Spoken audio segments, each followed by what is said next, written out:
The aliens had been aboard her dead ship for 11 minutes, and Lieutenant Junior Grade HFY lay in the dark of the gun deck, counting their boots through the metal, 8 pairs on the deck above, magnetic soles, heel strike heavy, moving in pairs the way the sergeant always moved, one to look, one to write it down. Behind her, packed into the shadow of the #2 railgun mount, 12 of her people breathed through open mouths so the sound wouldn't carry, weapons cradled, faces lit only by the green ghost of a single chemical stick taped under the gun cradle.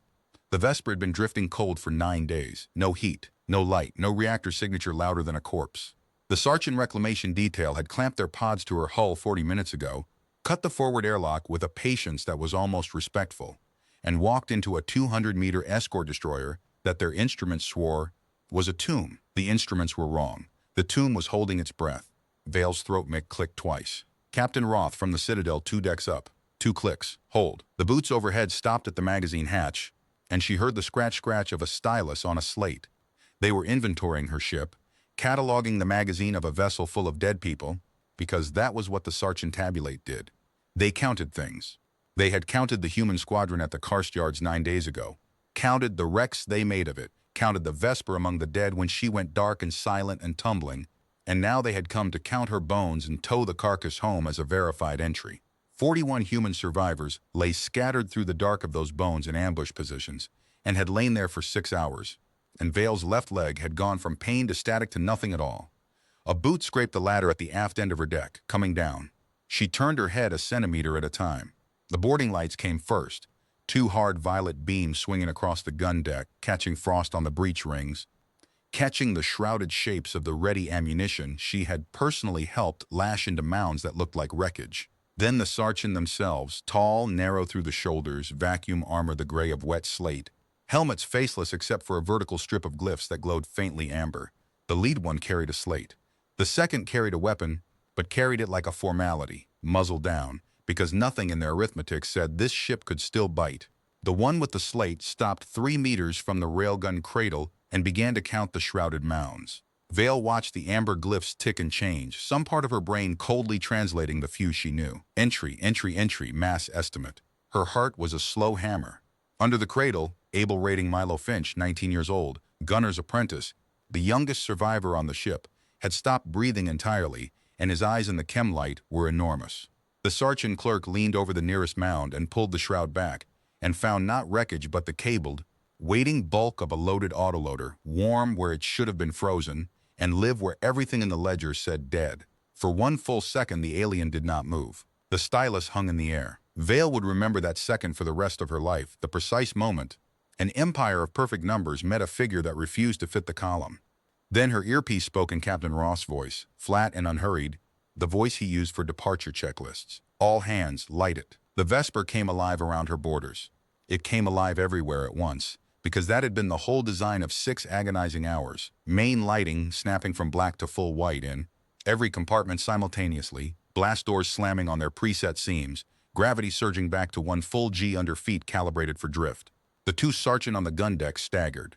The lights took their dark-adapted optics and burned them blind, and before the clerk's stylus hit the deck, Sergeant Kira Boateng's boarding team came out of the ammunition mounds with shotguns and went through, both of them at a range of 2 meters. The noise was enormous and very brief. "Gun deck clear," Boateng said. 2. The count came in over the net like a drum roll, compartment by compartment, fast and ugly. 3 in the forward magazine, 4 in the hangar, 2 on the mess deck, one of whom got a spike round into the overhead before Chief Okoy took his legs out from under him with a cargo dolly, and Marsh's corpsman bag turned out to contain a pistol. 5 at the airlock junction, where the sergeant rear guard rallied with discipline that would have impressed her if it hadn't been aimed at her people, and where the fight took 90 seconds and cost Able rating Suzanne Odaka her life, and put 2 spike rounds through the chest of gunner's mate first, Class Ben Tiller, who died before anyone could reach him, and 1 team, the one that mattered, the one the whole trap had been sprung a half-minute early to catch, already at the Citadel hatch, with a breaching ring half set against the bridge. Vale was running by then, dragging the static numb leg, vaulting the ladder rails with the gun deck team behind her, and so she heard it live on the net rather than from a report.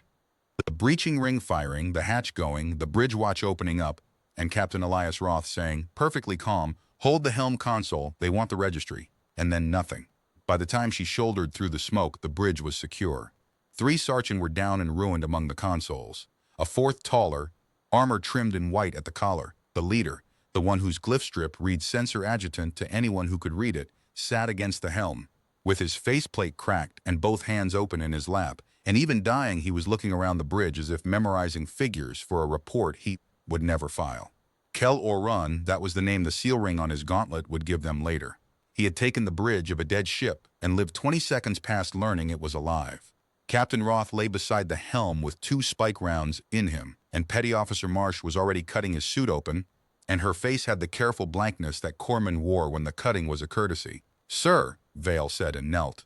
Roth was 58 years old, gray to the bone, 29 years in the deep fleet, and the only reason any of them had survived Karst. He looked at her with the mild, faintly irritated expression of a man interrupted during paperwork. The spike rounds had gone through the meat of him and kept going. The helm console behind him sparked where they'd ended up. "Report," he said. "Ship secure, sir. Boarders down or taken. We lost Odaka and Tiller. Their cutter's still on the collar. Boateng's moving on it now." "The cutter," Roth said. His voice was getting smaller, as if he were walking away down a corridor while lying perfectly still. "Intact? They sent their anchor watch to help carry loot. Boateng says the lock's still green from their side.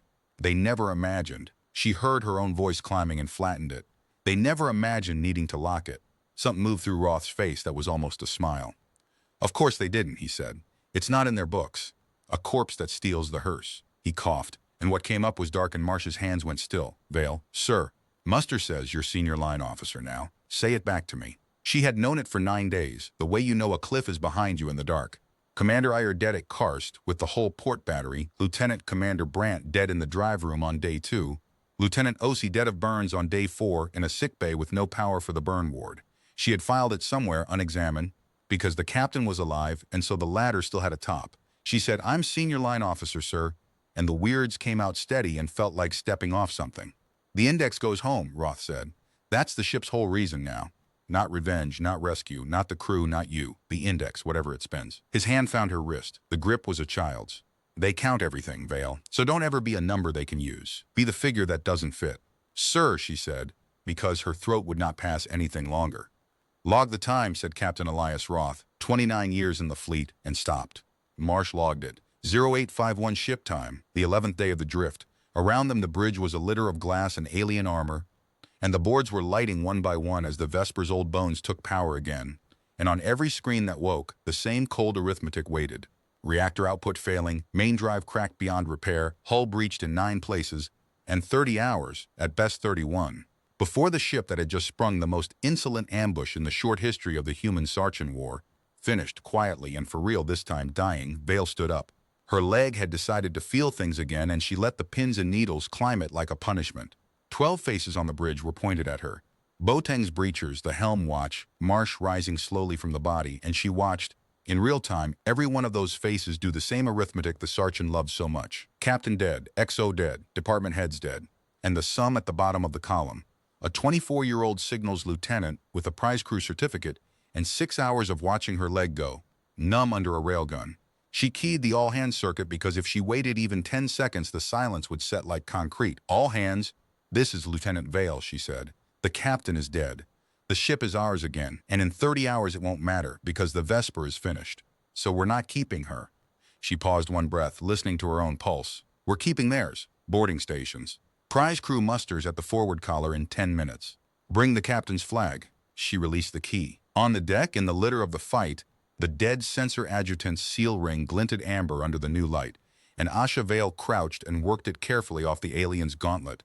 And that was the first thing she ever did as a commanding officer. She robbed a corpse of its signature. The cutter on the forward collar was called, in the Sarchen Registry, 9 Rivers Reconciled. Entry 1187 of the 4th column's auxiliary book, a picket cutter of 91 meters and a crew of 40, which had carried Censor Adjutant Kel Orun and his reclamation detail out to verify a dead human destroyer, and which now belonged, by violence and audacity and the simple oversight of an unlocked door, to the remains of that destroyer's crew. It had cost them 4 more minutes of shooting to make that true.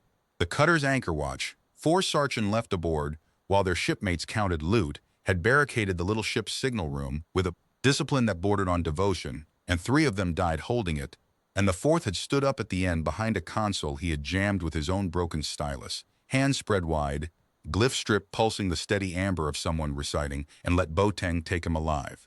That one knelt now in the cutter's wardroom, wrists bound in front of him in deference to a joint structure Marsh didn't trust the restraints on, and watched the humans flood through his ship with an expression Vale couldn't read and a posture she could. Upright, deliberate, accounted for. His armor bore the modest glyphs of the signal cast. The translator slate they'd taken off Oren's body rendered his rank as 5th addend and his name as Sorrel Hess. "You are 41, he said, when Vale came to stand in front of him. The slate gave his voice a flat, clerkish calm. 43 before the boarding action. 219 before Karst."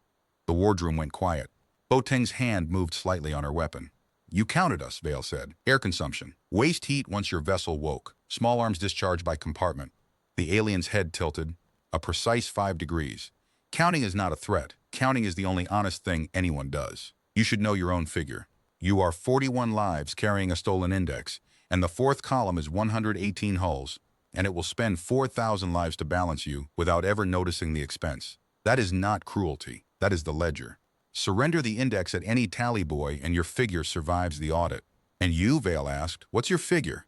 Something happened in the alien's posture, a settling, like a man putting down a weight he had carried so long he'd forgotten it. "I am the anchor watch that lived," Sorrel Hess said. "There is no column for that. I am Ash awaiting entry." "Then we're even," Vale said. "There's no column for us either." She left him under guard and went to steal his ship properly. The transfer took 19 hours of the 30 the Vesper had left, and it was the hardest physical labor Vale had done in her life. And she did it alongside everyone else, because there were 41 of them and 0 spare hands and no rank aboard worth a free pair of arms. They moved water, rations, medical stores, small arms, ammunition for weapons that fit no mount on the cutter, the contents of the signal shack. Petty Officer Juno Park stripped it to the frames, the codec wafers, the cipher drums, the Vesper's own call sign generator, all of it crated and lashed under the cutter's deck plates with a hoarder's tenderness, and, on a stretcher frame welded over with steel strapping, the black case. The black case was the reason any of this had happened. 9 days ago, 3 human raid groups had hit the Sarchen forward yards at Karst, and most of them had died doing it, and the Vesper's Marines had come back across from the Yardmaster's vault, with the case that the operation orders called Carter and everyone aboard called the Index, the master index of the 4th column, route tables, fleet keys, resupply schedules, registry challenge liturgies, the whole sprawling arithmetic of the force that held the approaches to human space, current, complete, and stolen. The tabulate could rewrite it, of course, would rewrite it, but rewriting the working ledger of 118 hull formation across 40 anchorages was the work of months.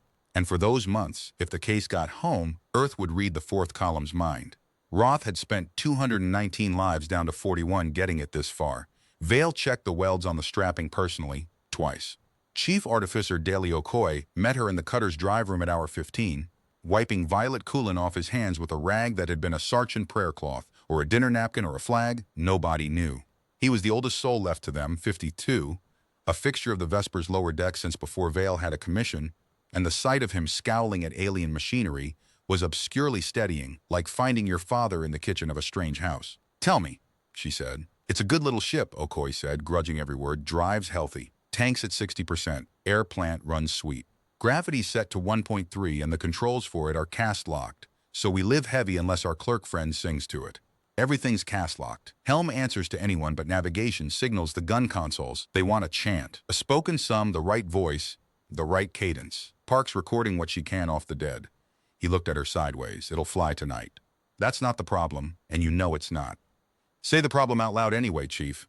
"The problem is there's 118 of them between us and the fence," Okoye said. "And we'll be flying their own ship through their own house wearing their own face, with their own roll calls coming in on the hour. One wrong answer and the face comes off." He folded the rag with care as if it mattered. "And the man answering the roll calls is a Lieutenant JG, with a stolen seal ring, because every officer senior to her is dead. I'd want to know, speaking for some of the hands, who are wondering and won't ask, what makes her think she can do it?" The drive room hummed around them, alien and warm. Vale gave the question the silence it had earned. Through the open hatch, she could see the work parties moving on the collar, Holst's voice carrying, Master Gunner Aaron Holst, warrant officer, 20 years in turrets, profane and exact as he chivied the last pallets across. Some of those hands had served with Roth for a decade. None of them had served under her for an hour. "Nothing makes me think I can do it," she said at last. "The muster list makes me the one who has to." That's all I've got, Chief. If it's not enough, the alternative is we all sit on the Vesper and freeze in good order under a captain everyone's comfortable with, because there isn't one of those either. Okoye studied her a long moment. Then mildly, as if resuming a conversation from years ago, when my last captain but three took the Vesper, he stood in the galley and made a speech about destiny. 40 minutes, 2 metaphors about eagles. He stowed the folded rag in his breast pocket, square and deliberate the way other men stowed photographs, and turned back to the alien drive. "What's your order, Captain?" He said it unadorned, no stress on the word, which was precisely how she knew he meant it. "Get her warm, Chief." Vale said, "We cast off at hour 19. At hour 18, she walked the Vesper one last time, alone, with a torch and a satchel of charges, and it was the worst hour of the whole affair. The work parties had already done the heavy rigging under Holst's direction. The reactor set to fail catastrophically on command. The surviving torpedo warheads distributed where physics said they would do the most educational work, the whole broken ship converted with loving professional care into a single enormous trap. Her part was smaller. She went compartment to compartment confirming seals and timers, and the ship talked to her the whole way, the way ships do when they're dying, tick of cooling metal, sigh of settling air, her own boots too loud in passageways where she had stood 100 watches. In the wardroom, someone had squared the chairs to the table before abandoning ship. In sickbay, the burn ward was scrubbed and empty and bitterly cold. Outside the captain's cabin, she stopped, and did not go in, and went in anyway, and took the ship's book from its drawer. The real one, the bound paper log that regulations had made optional 50 years ago and Roth had kept anyway, because he said paper testifies.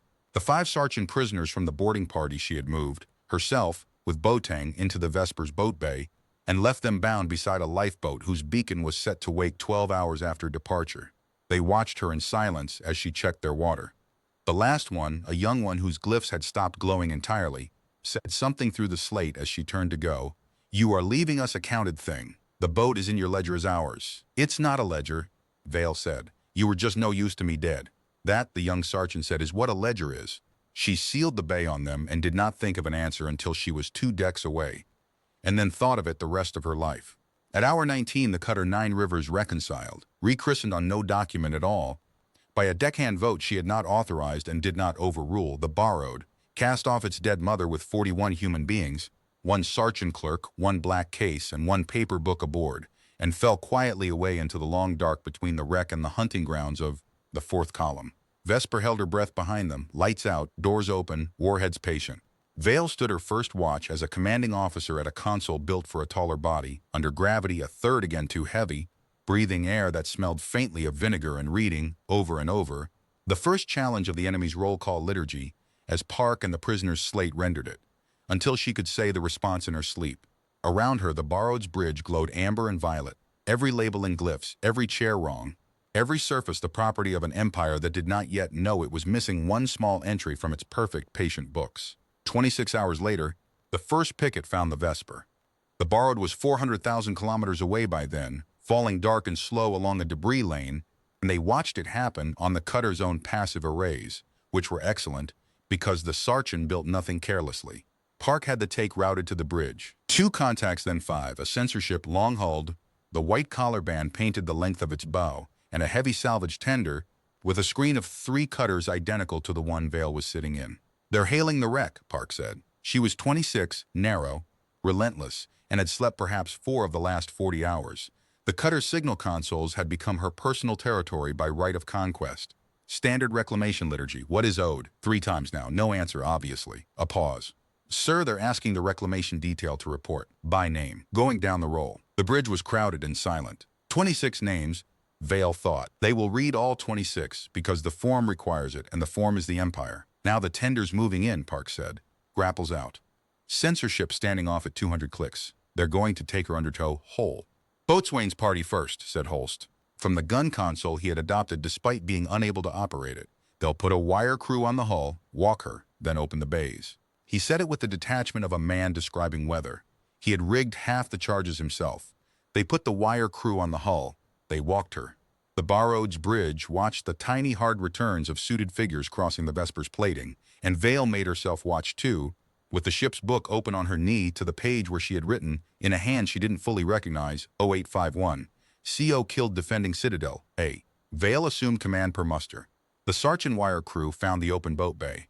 They found 5 bound survivors and a lifeboat with a sleeping beacon, exactly as arithmetic promised, and the salvage tender, satisfied, vindicated, its ledger balancing line by line, drew the wreck against its belly and opened the forward bays. Holst had set the reactor trigger on a mass sensor in the bay threshold, gauged to the tread of more than 10 bodies. The flash arrived on the passive arrays before any human eye found the right part of the sky. When it faded, the salvage tender was not there in any meaningful sense. The nearest escort cutter was tumbling with its bow opened like a tin, and the Vesper, 200 meters of escort destroyer, 9 days dead, twice violated, was gone entirely, having taken 1,100 tons of Sarchin salvage doctrine with her into the dark.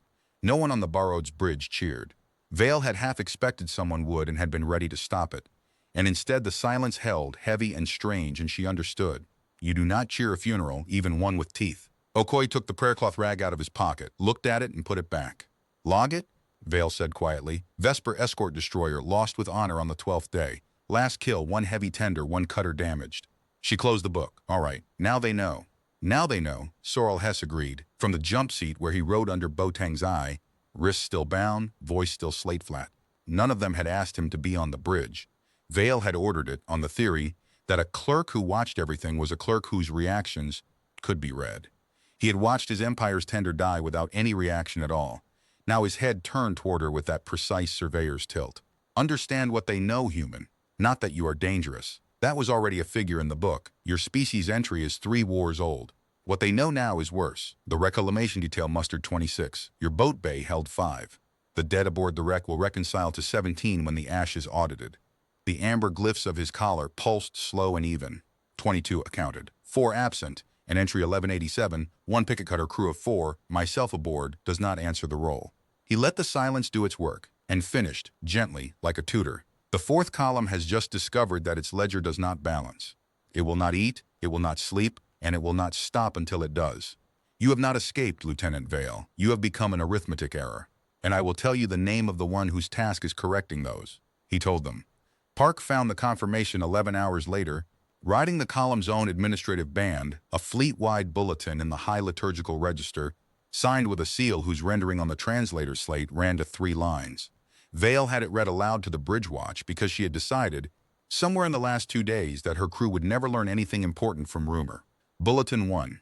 From Censor Avec Moore, keeper of the 4th column's book, to all entries. The wreck audit at site Vesper reconciles to a deliberate falsehood.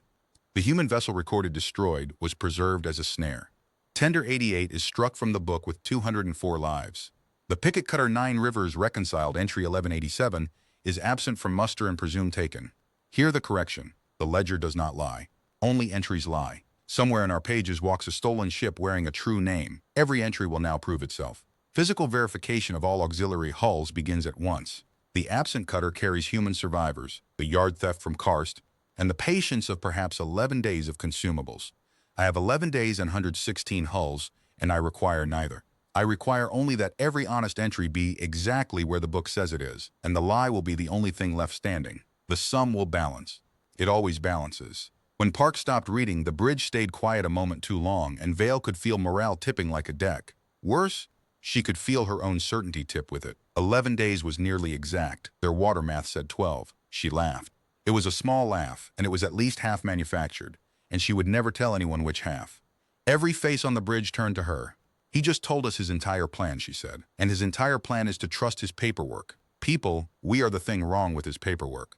She stood, joints protesting the heavy gravity, and tapped the master plot, the violet web of the column's anchorages and patrol lanes that Park and Sorzel's coach Chance had coaxed out of the navigation consoles.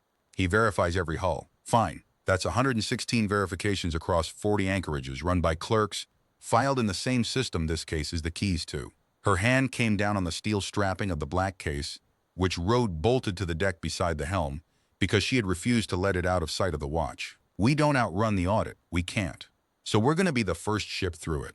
We're going to walk up to the desk, smile, and get our papers stamped, and after that we won't be an arithmetic error anymore. We'll be a verified entry, and nobody audits the audit. Holst's jaw worked. Walk up to the desk, he said. Meaning what exactly, sir? Vale dragged the plot's focus to a mark 2 days quiet sail inside the column's territory, a tangle of structures around a captive asteroid, ringed with tank farms and mooring spars, its glyph label long and bureaucratic. Provisions Anchorage 88, she said. The depot. The biggest verification queue in the sector, which means the most overworked clerks in the sector. We need water in 9 days regardless. The math doesn't care what we're afraid of. So we go where the water is, we take the audit on our own terms, and we leave with full tanks, a stamped book, and a face nobody questions twice. She looked around the bridge, face by face, and finished where her own fear was loudest. Or we drift out here being careful until the consumables decide for us, and Censor Moore balances his sum on schedule. He has 116 hulls and a perfect ledger. We have one lie and the nerve to tell it big. I'm telling it big. Helm, plot for the depot. For a long second, nobody moved, and the second after that, everybody did. The 2 days' sail to Provision Anchorage 88 became, in the ship's unwritten memory, the days of school. They ran dark and slow along the freight lanes, one more dim entry in a sky full of scheduled traffic, and aboard every off-watch hour went to learning the lie. Park built what she called the choir, every fragment of Sarchin voice they possessed, the cutter's own log recordings, the dead anchor watch's training liturgies, Sorrel's coached recitations, broken down, mapped, and rebuilt into response templates for the roll call hails, with the cadence and the overtones, the challenge protocols measured. The work had a horrible intimacy. The voice they used most belonged to the cutter's dead shipmaster because his recorded chants were the most complete. Sorrel sat with Park through all of it. Vale never ordered him to. On the second day, she stopped by the signal shack and found him correcting Park's stress pattern on the word that meant reconciled, twice, patiently, like a man teaching his own eulogy. "Why are you helping us?" Vale asked him that night at the ward room table, where she took his restraints off for meals because Marsh said circulation mattered and Boateng said she'd stand right there, and both were satisfied. Sorrel considered the question with his usual care, turning his ration cup in both hands. The heavy gravity that ground the humans down all day was, to him, simply home. It was the first place aboard she'd seen him look comfortable. "3 answers are true," he said. "Choose the one you can use. First, I am dead already. The anchor watch that lost its ship has no entry. Helping or refusing are equally weightless acts, and the weightless may do as they please. It is the only freedom in the book. Second, if your imposture fails, the column will board this hull and kill everyone aboard, and I am aboard. My assistance is arithmetic." He set the cup down, aligned it with the table edge, and was quiet long enough that she thought he'd finished. "Third," he said, "at Karst, my brood brother's hull was lost with all hands. The column recorded the loss as 11 lives. It was 40. The other 29 had been moved between entries for a quartermaster's convenience, and correcting the record would have meant admitting the convenience, and so my brother is, in the only book that matters, 2/7 dead. The amber collar glyphs had gone very dim. You buried your captain yesterday. I listened. You read every name at the lifeboat bay. Even the 2 your trap killed. You read mine aloud, human names for Sarch and dead because your book had no others. 41 of you, and you keep an honest ledger of 50. He looked up. "I am of the signal cast, Lieutenant. We carry messages. We do not get to choose what is true, only what is sent. It is restful, working for people whose sums are honest. Use whichever answer you like." "I'll take all 3, Vale said. "Greedy," said Sorrel Hess, and it was several seconds before she realized the flat slate voice had told a joke. The first hail came at the edge of the depot's control volume, and it was nothing like the drills. Entry 1187, 9 rivers reconciled. The challenge ran, rendered cold and liturgical through the bridge speakers. What is owed? It was the simple form, the form they had rehearsed 200 times, and Park's hands were steady on the choir console, and the response went out in a dead shipmaster's voice. "All is counted. We approach to be counted." And then the depot controller, bored, overworked, gloriously routine, deviated from the script. 1187, your arrival deviates from the lane schedule by 19 hours. State cause, 19 hours. Vale's stomach dropped through the deck. The lane schedule, the real one, the living one, the one the real cutter would have been keeping, was a figure they did not have, and the silence on the channel began to grow teeth. Park's eyes were locked on her. 4 seconds, 5. On the jump seat, Sorrel Hess leaned forward and spoke, low and fast, and Park's hands flew, and the choir sang the words back in the dead shipmaster's voice with a clerk's weary precision. "Cause, reassigned to Rec Audit Support at Site, Vesper, by Censor Adjutant Kel Orun, seal attached. The audit detail does not answer for the lane schedule. Consult Bulletin 1. Vale held her breath. On the channel faintly, they could hear the depot controller's stylus. Consult Bulletin 1. The entire sector's nightmare invoked like a hall pass. Whatever query the controller might have pursued died somewhere in the space between curiosity and paperwork. Cause recorded against seal, the controller said. Proceed to mooring spar 6 for provisioning. Verification queue is 41 hours. Hold your crew aboard until called. All is counted. All is counted, sang the dead man's voice, and the channel closed, and the entire bridge of the borrowed exhaled at once. Seal attached, Vale said to Sorrel. We just told them Oron's detail commandeered this ship. Oron is Ash. Yes, Sorrel said, and his seal is on your hand, and Ash files no corrections. I have made your lie load-bearing, Lieutenant. From this hour, every record in the depot will say the absent cutter was lawfully absent. The tilt of his head was, she was learning, the sergeant shrug. Bulletin 1 commands that every entry prove itself. The censor did not consider that an entry might prove itself with his own paperwork. No one ever audits the instrument of the audit. You're enjoying this, Vale said. It is restful, said Sorrel Hess, working for honest sums. Mooring Spar 6 took hold of the borrowed with a courtesy of magnetic clamps and provision anchorage 88. The stack, the crew had named it within an hour, for the way its habitat rings piled on the captive asteroid like dishes in a sink, closed around them, vast and violet-lit and crawling with the honest traffic of an empire at war. Through the bridge ports, Vale could see, without magnification, 11 other moored hulls, 2 of them cutters identical to her own, and the slow processions of suited work crews on the spars, and the white-collared length of something that was not a freighter, 3 spars over. Censorship, Holst said quietly, beside her at the port.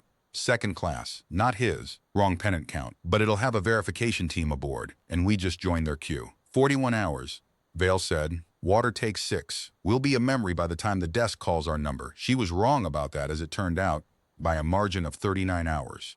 The provisioning itself went with eerie smoothness, because the stack systems wanted it to. Water came aboard by hard line, metered and logged by machines that asked nothing but the ship's entry number. Reaction mass followed. Even the ration request Sorrel drafted, paste blocks, mineral spirits, 2 crates of the vinegar-smelling preservative the sergeant put in everything, was approved by a quartermaster's console without a living being ever looking at the channel. For 5 hours, the borrowed drank through the umbilicals like a tick, and Vale stood her watch with her shoulder blades itching, waiting for the cost. The cost arrived at hour 6, in the person of a wharf clerk.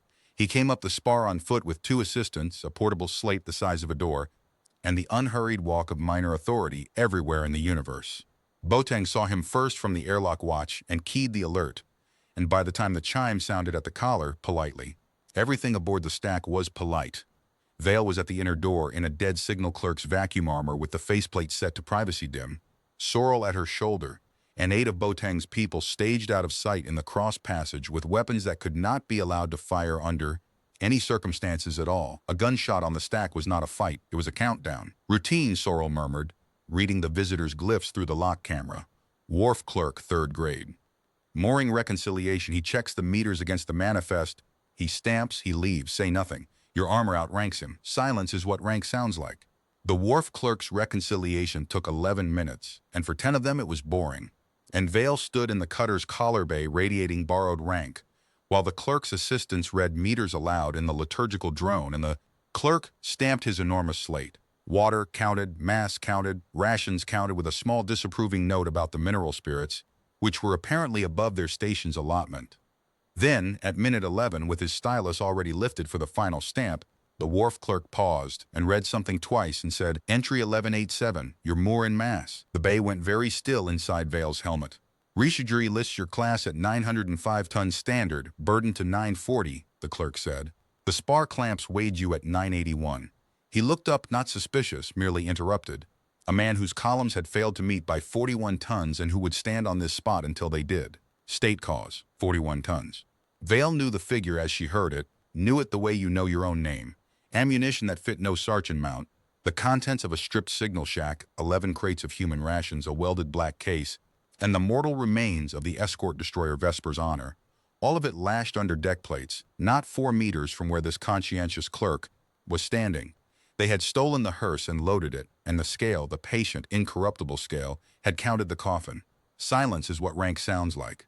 But silence would not move a stylus, and the pause was already 1 second too long, and she felt the whole imposture tilt on its fulcrum, and Sorrel Hess stepped forward and lied.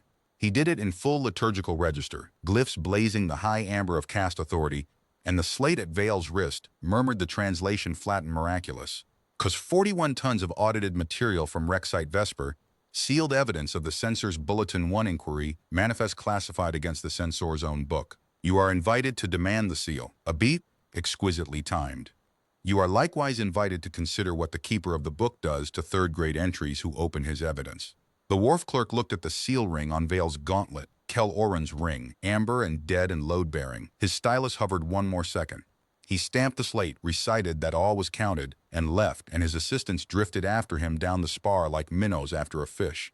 And HFY stood in the collar bay of her stolen ship, sweating into a dead man's armor, learning at 24 what every captain learns eventually, that battles can be won or lost by the angle of a stylus in the bone-deep human, or such an unwillingness to volunteer for someone else's trouble. He will file it, Sorrel said quietly, when the lock had cycled. The lie has a number now. Understand this, Lieutenant. Filed lies are not dead, they are dormant. The clerk's reconciliation crosses a desk at the next audit tier, in 2 days, perhaps 3.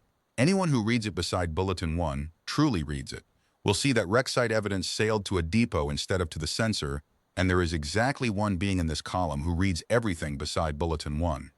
Then we're gone tonight, Vale said. Q or no Q. The Q had other plans. At hour 9, the verification desk skipped 31 numbers and called theirs. Park caught the summons coming in and read it twice before she trusted her own translation. Priority verification, she said. Use. 4 other auxiliary hulls, immediate, teams dispatched. It's not, sir, I don't think it's about the clerk. The order's timestamp is older. It's fleet-wide. Bulletin 3 just posted. Her hands moved. The bulletin scrolled, and the cold liturgical sentences came up the screen like water rising in a compartment. Bulletin 3, from Censor of Ekmore, keeper of the 4th column's book. The audit of Site Vesper is complete. Among the recovered, 5 living entries of the reclamation detail, restored to the book with honor. Their testimony is entered. Hear what is now known. The humans aboard the stolen cutter number not more than 41. They are led not by their slain shipmaster but by a junior officer of low grade, and few years. Some will conclude from this that the threat is small. Correct nothing in your vigilance. A force is its commander. A commander unrecorded is a force unmeasured. The book hates nothing so much as an unmeasured figure. Therefore, physical verification is no longer sequential. Auxiliary hulls nearest wreck site Vesper's reach are advanced to the head of every queue. Teams will confirm crews face-to-face, entry by entry, against the registry's likenesses. The stolen cutter's true crew is 4. 1 walks among the thieves. 5th add-in Sorrel Hess. If you live, the book holds your place. The sum balances. It always balances. For a moment, nobody on the bridge looked at Sorrel with the deliberate elaborateness of 40 people not looking at the same thing. Face-to-face, Holst said. Likenesses. That's it then. That trick's done. No helmet outranks a registry portrait. He turned from the gun console, and his eyes found Vale, and they were not hostile, which was new. They were simply waiting, which was worse.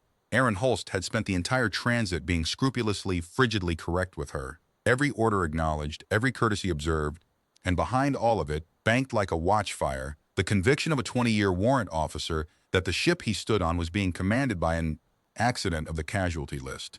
He had never once said it. He said it now, quietly, with the verification team already walking the spars.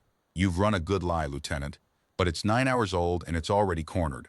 I'd like to know what the captain of this ship intends to do about that, and I'd like to know in the next 5 minutes. It was insubordinate by any reading of the book.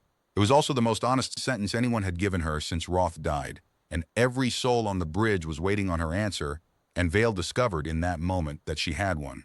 We can't pass a face-to-face audit, she said, so we're going to make sure it never happens.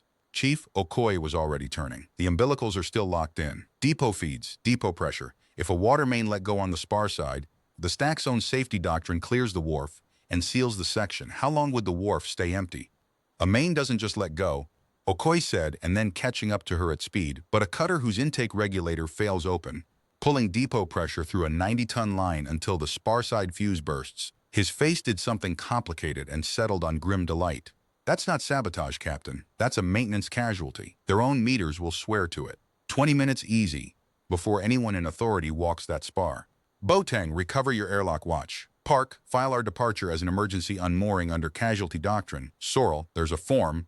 I'd bet my life there's a form 119, Sorrel said. Emergency separation to preserve depot integrity. It is, and the slate caught something almost like relish, considered meritorious. File it as we cast off. Helm, the moment the clamps release, you put the casualty between us and that censorship and you sail like a ship having a very bad day. Wallow, vent, swear on the guard channel.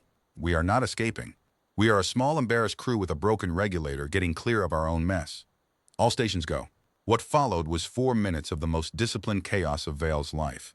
The intake regulator failed open with a wrench blow's worth of help from Okoye's mate.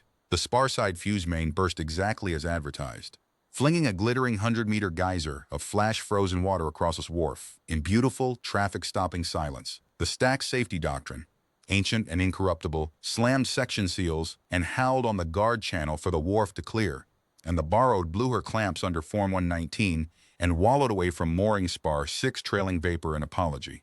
And it would have worked clean, she would always believe it would have worked clean, if the verification team had been 1 minute slower or the team's escort 1 degree less zealous. They were already on the spar when the geyser went up. 6 suited figures, 2 of them armed wharf guards, caught mid-stride between spars 5 and 6. 4 obeyed the safety doctrine and turned back. The 2 guards did not. Perhaps they had read Bulletin 3 with too much attention. Perhaps they simply saw, through the glittering ice fog, a priority-flagged hull leaving ahead of its audit and added the column in their heads. They came up the spar at a run, and the lead guard reached the borrowed's collar as the last clamp released and did the brave, correct, fatal thing. He jumped and caught the lip of the open boat bay door that Boateng's recovering airlock watch had not yet sealed and pulled himself inside the hull of the lie. Holst was the nearest soul to the boat bay. Of course he was. He had stationed himself at the collar passage for the whole cast-off because 20 years of turrets teaches a man where the holes in a plan will be. Vale heard it on the open net, all of it, 30 meters and 3 sealed frames away on the bridge. In the 11 seconds it took her to start running. The clang of the guard landing in the bay. Holst's voice, not alarmed, almost conversational. "No you don't, friend." And the sounds of 2 heavy bodies meeting, and the terrible bright crack of a sergeant's spike pistol fired once in an enclosed steel space, and a second crack, and then Boateng's people arriving in a thunder of boots, and silence where Holst's voice should have been. The guard had fired twice as he grappled. Holst had taken both rounds low and center and had not let go. Had, the airlock watch testified, taken the pistol away from the guard with one hand while dying, professionally, so that no third shot would hold the bay or the boat or the boy, Finch, who had been racking equipment in the bay's far corner, and whom the second spike round would have found on a flat line if Master Gunner Aaron Holst's body had not been occupying the intervening space on purpose. The guard they subdued. Holst they carried to the wardroom table, because the cutter had no sickbay worth the name, and Marsh worked on him with everything in her bag, while the borrowed wallowed away from the stack in flawless dramatic mediocrity, venting, swearing on the guard channel, dwindling into the violet dark, a small embarrassed ship below everyone's attention, bleeding inside. He lasted 40 minutes, which Marsh said afterward was 39 more than the wounds had any obligation to give him, and he spent them like a quartermaster because that was the man. He gave Boateng a flat, profane, smiling assessment of her airlock watch's door discipline that she wrote down later from memory and kept. He told Okoye where the good coffee was hidden in a tool locker stenciled in glyphs, the last 200 grams in the human universe this side of the fence. And near the end, with the bridge reporting clear running, the stack falling astern and Vale standing over him with his blood soaking through a wardroom cloth, Master Gunner Aaron Holst, who had never once called her anything but lieutenant, with the temperature of the word dropping a degree each day, turned his head and looked at the ship's book where it sat in its rack on the wardroom shelf and said, "Bring me that and a pen that works." She brought it. He could no longer hold the book, so she held it for him. Open to the running log, beneath the entry where a junior officer's strange handwriting recorded the death of the Vesper. His hand was steady enough for one line. He wrote in block letters, pressing hard, 2217, all doubts withdrawn. She is the captain. Entered for the crew. A Holst, Mumgun. There, he said, and got one more breath in and spent it on her. The temperature of the word entirely changed. Captain. He died at 22:22, 5 minutes later, in the heavy gravity of a stolen ship running for its life, and Asha Vale stood holding the open book in both hands for a long time and did not cry in front of the crew, and that night, alone in the dead shipmaster's cabin during the 4 hours Okoye had bullied her into pretending to sleep, did. They buried him the next watch, into the long dark off the freight lanes, sewn into his bedding under the flag they had carried from the Vesper, with all 40 remaining souls and one sergeant prisoner present in the boat bay he had died defending. Vale read the service from the book. When she came to the names, because she had decided the borrowed's book would carry every name, all the way back to Karst, it took 11 minutes to read them, and nobody moved, and at the end, unprompted in the glyph-lit dark, the crew answered the last name the way old fleet custom answered a muster call for the dead. Still aboard, they said, 40 voices in the alien violet light. Still aboard. Behind them, bound at the bulkhead, the captured wharf guard watched the whole ceremony with his glyphs dimmed to embers, and Sorrel Hess stood beside him and spoke once, softly, in their own tongue, without the slate. And whatever he said, the guard stopped testing his restraints from that hour, and began instead to watch Vale the way a man watches a figure that does not fit any column he knows. 2 days out from the stack, running silent down the cold side of the freight lanes, they learned what their lie had cost the enemy and what it was about to cost them. Park lived in the passive arrays those days, sifting the column's administrative bands, and the picture she assembled hour by hour had a strange, grim comedy to it. The stack's water main casualty had been investigated and confirmed as a maintenance failure. Their own meters, as Okoye predicted, swore to it. Form 119 had been processed. Somewhere in the tabulate's pages, the stolen cutter had been commended for meritorious emergency seamanship. The wharf guard who leapt aboard had been recorded missing, presumed lost in the venting casualty, mourned in a 9-line bulletin as an honest entry. Lie upon lie, each one filed, stamped, and load-bearing. The Empire's perfect memory was becoming, page by page, a perfect record of things that had never happened. "You see it," Sorrel said to her at the plot, the second evening, while Park pulled down the day's traffic. "What you have actually stolen. It was never the cutter, Lieutenant, Captain." He corrected himself without irony. Since the burial he had used the word the crew used. "A hull is 900 tons of alloy. You have stolen the assumption underneath the book that an entry checked is an entry true. Marr knows it. Read his traffic, not the words, the spacing. He posts fewer bulletins each day, and each is narrower. He is learning that every instrument he uses to find you is made of the same paper you are forging." The alien's collar glyphs pulsed slow. "An honest auditor with a poisoned ledger. There is no lonelier figure in the universe. I almost grieve for him." "Almost?" "He will kill us all if he can," Sorrel said. "Grief has columns, too." And then on the third day, Moore stopped posting bulletins to the fleet and posted one to them. It came down the guard channel in the clear, unliturgical, in the plain register the sergeant reserved for speaking across the line to enemies, and it was addressed, with cold precision, to the 41. Vale had it played to the whole ship. She thought about that decision for a long time first, alone at the plot with the message queued and Park watching her sidelong, because every instinct said bury it. And then she thought of Roth's crew learning things from rumor on a dying destroyer, and keyed the all-hands circuit and let Censor Avec Moore speak to her people in his own words. "To the 41 humans aboard entry 1187, I am the keeper of the fourth column's book, and I will not insult you. You have done what no entry in 3 wars has done. You took a hull from inside the count, you sailed it through my audit, you drank at my own depot, and the record of your passage is so clean that my clerks defend it to my face. I have stopped trusting my pages because of you. Understand what that means to one of my caste. You have cost me the only thing I have ever loved. So I make this entry in the open, where no page can bend it. Surrender the index. Deliver it to any tally boy with your vessel's transponder set to morning cadence, and I bind the tabulate by my seal, all 41 live. Internment under rations and dignity statute, exchange at war's end. Your name's kept whole in the book. You have my figure. I have computed nothing in my life with more care. Refuse and understand the alternative, because I will not insult you with that either. 11 days ago, I could not find one cutter among 118 hulls. Today I have 91 of those hulls between you and the human fence, and I am no longer hunting a cutter. I am closing the only 4 doors out of this sector, and when the last door is shut, I will board every hull in my own column one by one, mine included, until the sum balances. It always balances. You have one day. The censor regrets the arithmetic. The recording ended. The hum of the air plant was the loudest thing in the ship.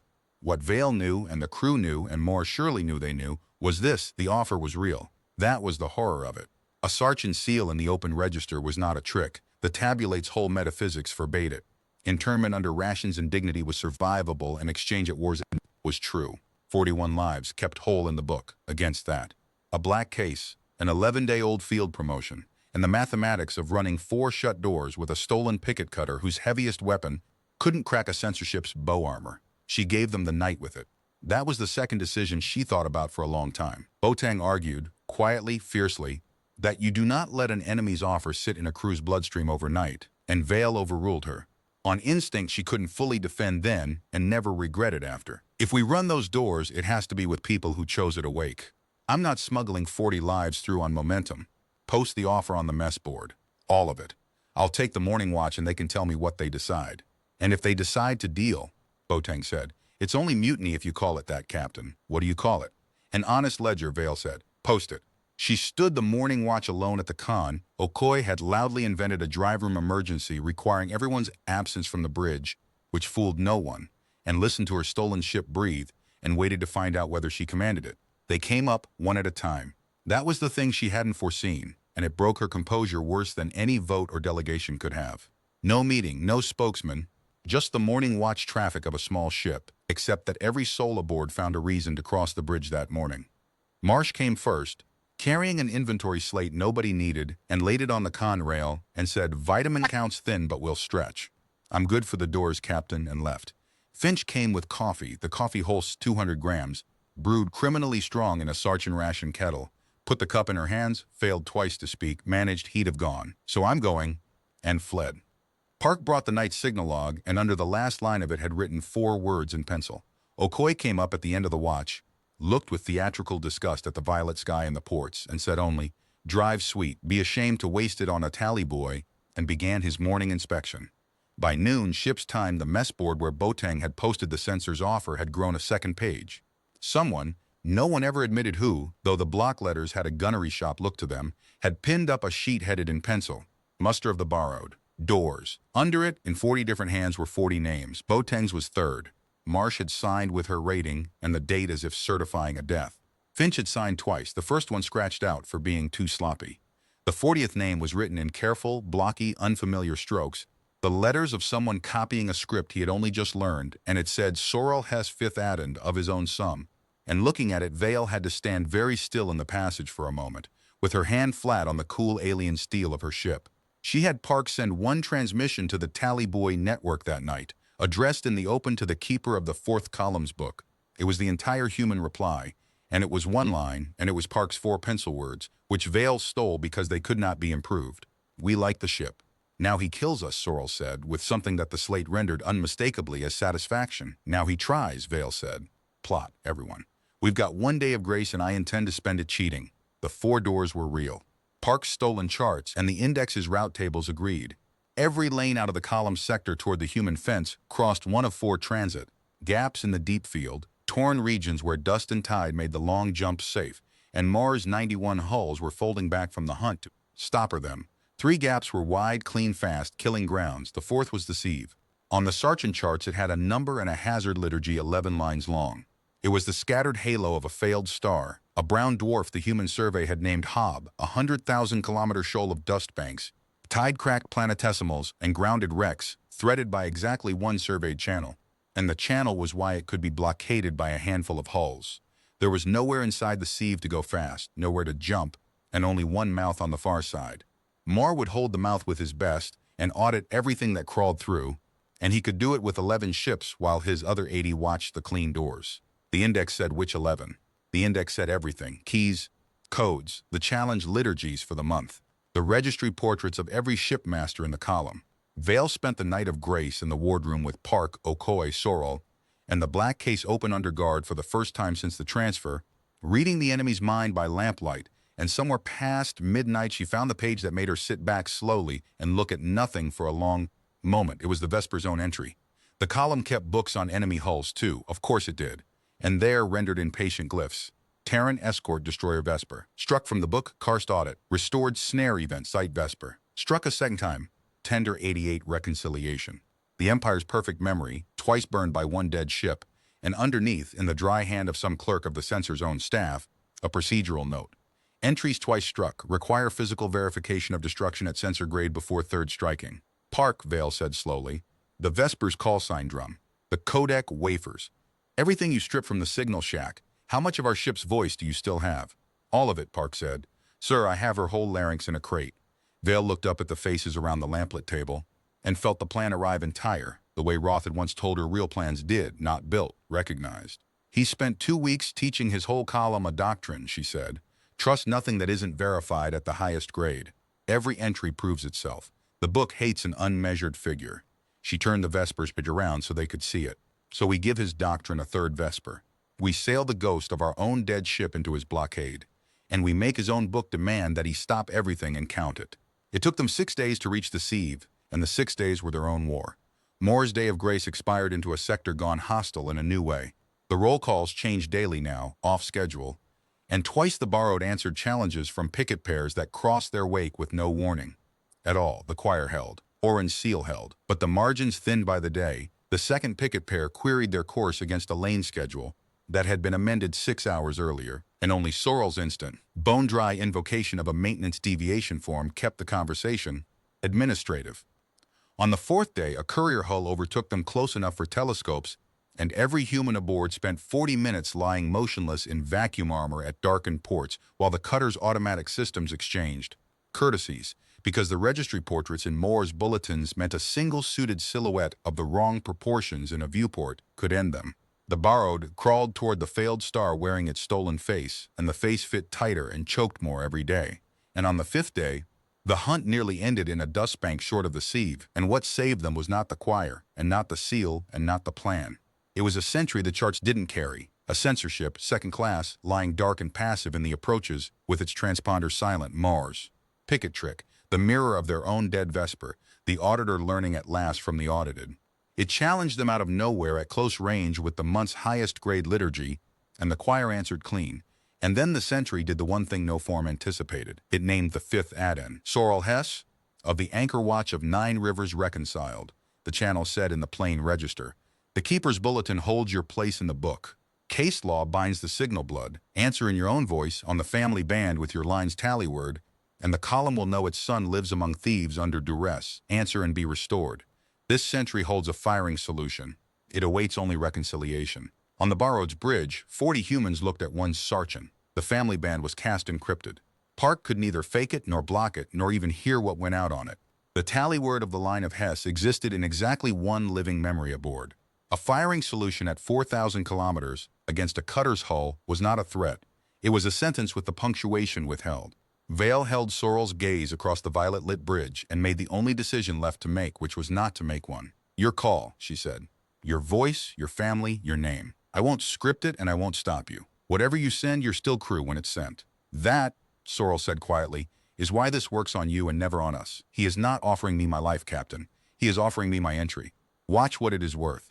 He stepped to the signal console. Park surrendered, set his hands on the cast locks, which lit for his blood like old friends, and spoke onto the family band in his own voice. No slate, no translation. A long cadence with the rhythm of a litany twice repeated. Then he closed the channel and stood quite still. What did you send? Boateng said, hand not very far from her sidearm, because trust was her job and so was its opposite. The truth, Sorrel said. Cast law binds the signal blood to send what is true. I sent my line's tally word and my living status and the attested fact that I serve aboard this vessel of my own sum, uncoerced. And I appended the sworn observational report of the only sergeant entry positioned to give one. The amber glyphs banked low, the closest thing he had to a whisper. I reported that the humans hold this hull with a discipline I have audited and found honest, that their dead are counted and their word is kept, and that the censor's firing solution, executed, would reconcile 41 thieves and one restored son into a single column of ash, and the index with us, and the book would balance and be wrong forever, because the truest entry I have written in my life is this one. The ledger does not lie, but it has never once been complete. Then I gave him a bearing. A bearing, Vale said. The bearing of our intended flight as cast law required, since he asked. The head tilted 5 precise degrees. I am of the signal cast. I do not get to choose what is true, only what is sent. He asked where this ship would run. So I told him the truth as recorded in the navigation log as of this watch. A pause. Captain, I would consider amending the navigation log. The sentry held its fire for 9 minutes, the family band silent, while somewhere in the dark a sergeant commander weighed an unprecedented entry. Then it let them go, not out of mercy, Vale understood, but out of doctrine. An attested cast report could not be expunged, only verified. And verification went up the chain, and the chain ended at a censor 4 days away who had ordered that nothing be trusted unverified. Moore's own doctrine, closing over his own sentry's trigger. The borrowed crawled out of the dust bank unfired upon a logged course it abandoned within the hour, and Vale wrote in the ship's book that night. 5th day. The enemy had us and let go. SH paid for it with the only thing he had left. Entered so the crew remembers. The 40th name on the muster page bought the other 39. On the 6th day, they raised the sieve and found the door not merely shut but counted.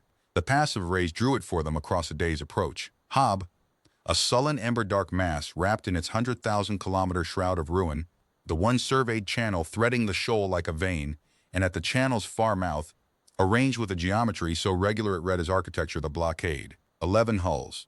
2 censor ships, first class, one wearing the long white pennant count of the keeper himself, the rectifier, Moore's own, 4 gun sloops, 5 cutters deployed not in a battle formation but in something Sorrel identified at one glance and went very quiet about, a counting grid.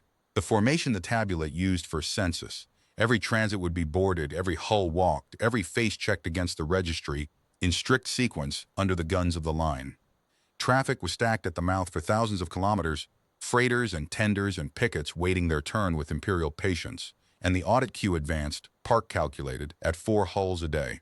He's not hunting anymore, Okoye said at the plot low. He's harvesting. Everything that wants to leave this sector swims down that throat sooner or later. He just stands there and counts. Then we get in line, Vale said. Every face turned.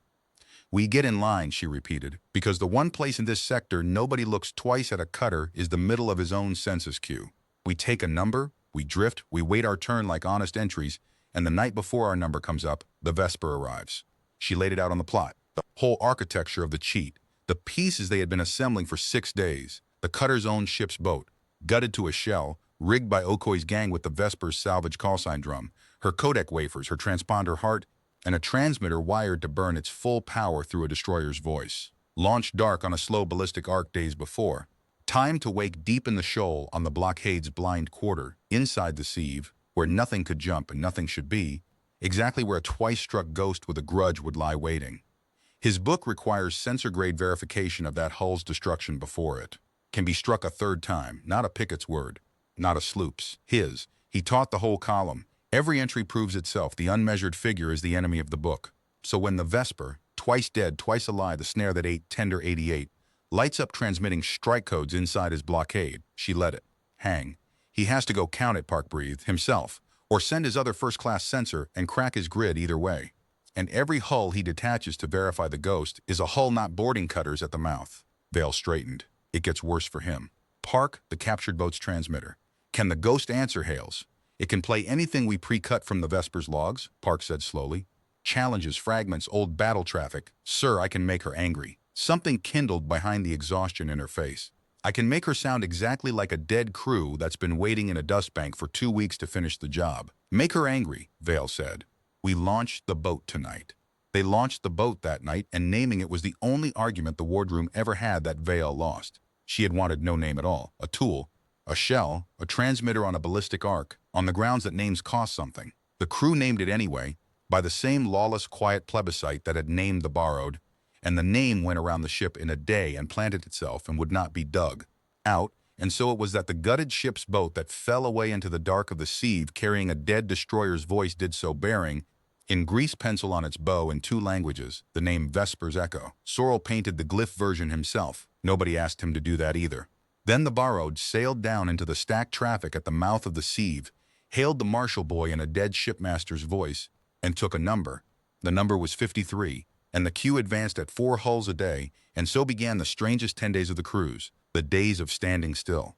The cutter hung in the census stack among the freighters and the tenders, drifting in assigned grid space, drawing depot-metered power trickle, while 4 kilometers off their beam, and then 3, and then 2 as the queue compressed, the 4th column's blockade went about its patient harvest.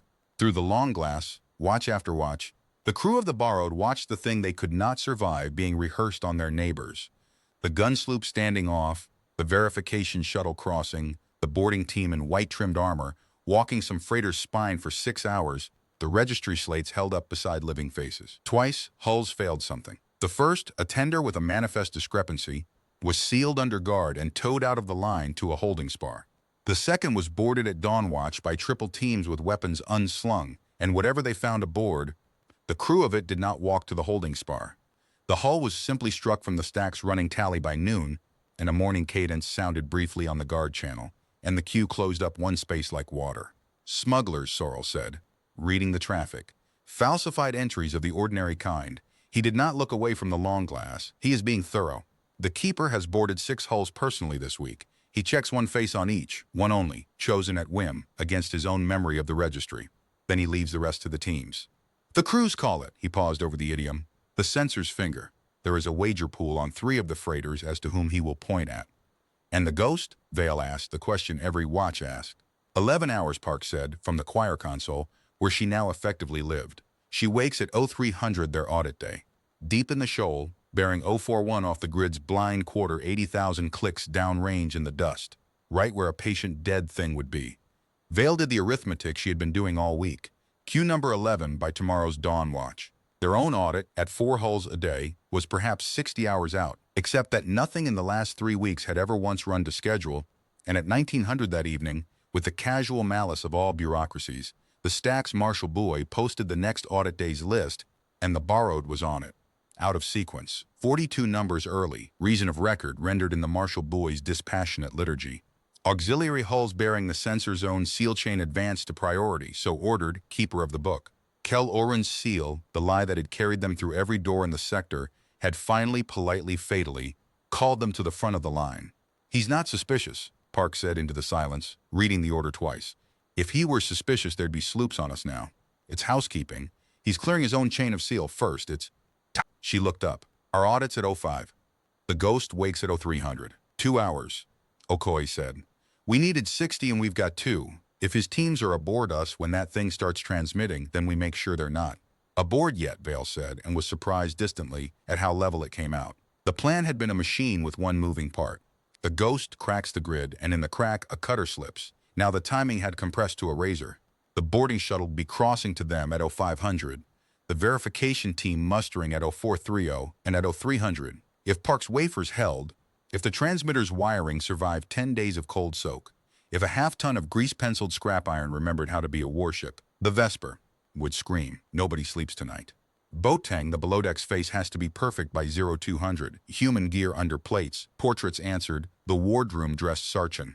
If the timing fails and the team crosses anyway, we play it to the last card. Sorrel fronts, I stand seal watch in armor, and we pass a face-to-face audit. Or we make our mess in deep water where it buys the boat's secret time. The index case goes on the scuttling charge from this hour. Doc Marsh looked up. If it comes apart, your station's the case, not the wounded. You fire it on my word or my silence. That's the worst order I'll ever give you. Acknowledge it so I don't give it twice. Acknowledge, Captain? Marsh said quietly, and the bridge heard it, and understood the night they were in. At 0244 ship's time, the borrowed lay silent in grid space 9 of the census stack, dressed in its lie, every human soul at stations behind a face of routine, and Vale stood at the dark of the bridge ports watching the running lights of the rectifier 2,000 kilometers off the mouth and found that her fear had gone somewhere strange and quiet.